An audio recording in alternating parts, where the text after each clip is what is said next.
لله ما في السماوات وما في الأرض وإن تبدوا ما في أنفسكم أو تخفوه يحاسبكم به الله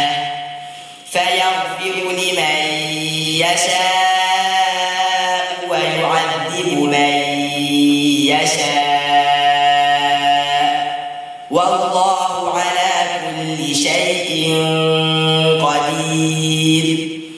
آمن الرسول بما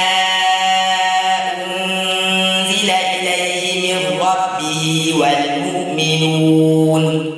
كل آمن بالله وملائكته وكتبه ورسله لا نفرق بين أحد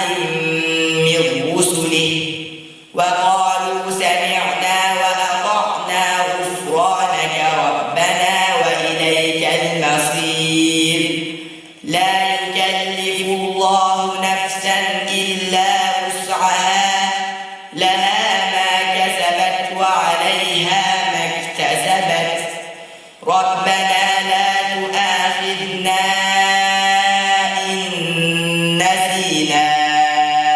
أو أخطأنا ربنا ولا تحمل علينا إصرا كما حملته على الذين من قبلنا